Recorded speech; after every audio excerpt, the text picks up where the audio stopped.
Selamat pagi dan salam sejahtera untuk kita semua.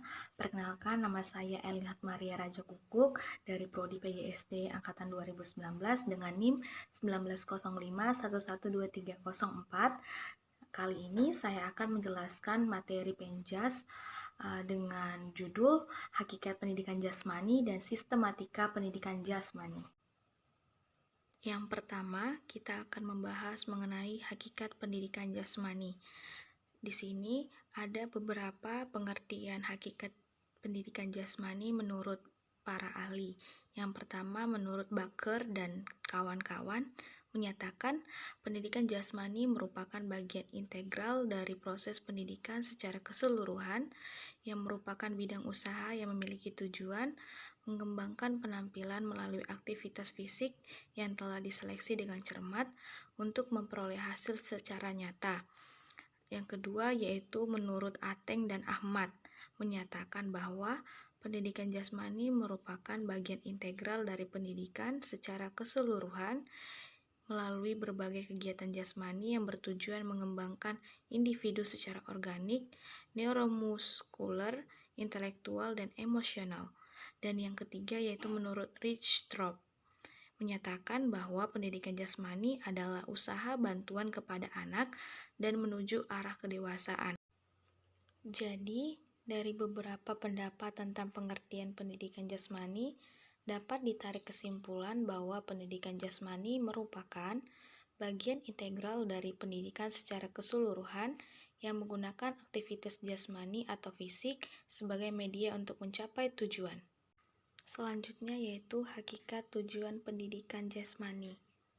Menurut pendapat Voltmer dan kawan-kawan, tujuan pendidikan jasmani adalah pendidikan anak secara keseluruhan untuk mengembangkan individu anak secara maksimal yang meliputi perubahan fisik, mental, moral, sosial, estetika, emosional, intelektual, dan kesehatan. Sedangkan tujuan utama program pendidikan jasmani di sekolah lanjut menurut Lawson dan Planchek ada 4. Yang pertama, memberikan kesempatan siswa untuk belajar bagaimana bergerak secara terampil dan cekatan. Yang kedua, memberikan kesempatan siswa untuk memahami berbagai pengaruh dan akibat keterlibatan mereka dalam kegiatan jasmani yang menggembirakan. Yang ketiga, membantu siswa untuk memadukan keterampilan baru yang dibutuhkan dengan pengetahuan. Dan yang keempat, meningkatkan kemampuan siswa untuk menggunakan pengetahuan dan keterampilan mereka secara rasional.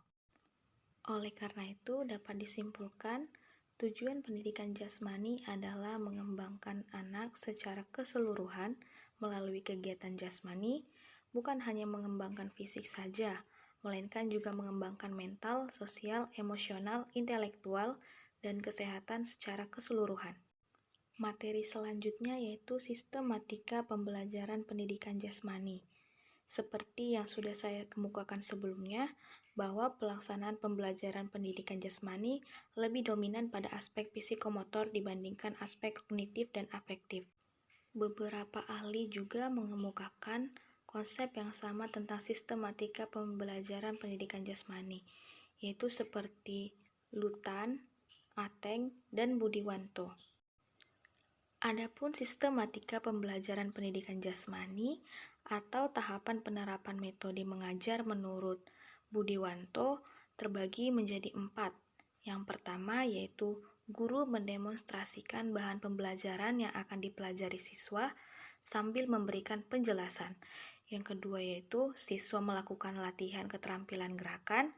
Yang ketiga, guru memberikan tugas kepada siswa, baik tugas individu maupun tugas kelompok.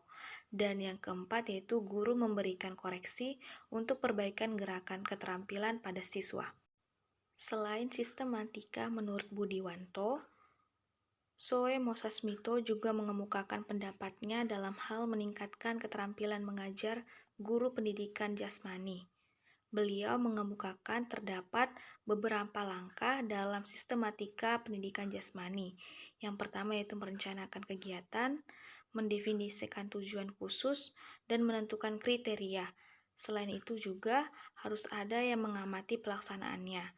Tugas pengamatannya adalah mengumpulkan data untuk memberikan umpan balik dan pelaksanaan pembelajaran. Dengan demikian, dapat disimpulkan bahwa kegiatan yang mendominasi pada saat persiapan mengajar berpusat pada guru. Pada tahap pendahuluan antara guru dan siswa, hampir sama persentase kegiatannya. Pada pembelajaran inti, kegiatan berpusat pada siswa, dan pada tahap penutup, guru memiliki peran yang lebih banyak untuk melakukan evaluasi kegiatan pembelajaran dibandingkan dengan siswa sendiri. Baiklah, materi selanjutnya yaitu mengenai efektivitas pembelajaran pendidikan jasmani. Soe Mosasmito mengemukakan efektivitas pembelajaran pendidikan jasmani dapat dianalisis melalui tinggi rata-rata waktu pembelajaran yang tepat dan diikuti dengan rendahnya waktu menunggu. Ada 8 teknik yang perlu dilakukan menurut Soe Mosasmito. Yang pertama, pengendalian kegiatan sejak awal. Yang kedua, memulai kelas dengan tepat waktu. Yang ketiga, mencatat kehadiran siswa dengan cepat. Yang keempat, mengajar dengan menggunakan isyarat. Yang kelima, menyampaikan umpan balik dan interaksi positif. Yang keenam, memberikan catatan pengelolaan penampilan siswa. Yang ketujuh, menggunakan dorongan menarik dan bergairah dan tepat. Dan yang kedelapan, bermain kelola untuk mempercepat hasil. Baiklah, sekian materi yang saya sampaikan mengenai hakikat pendidikan jasmani dan sistematika pendidikan jasmani. Semoga apa yang saya sampaikan dapat bermanfaat bagi kalian semua. Sekian dan terima kasih.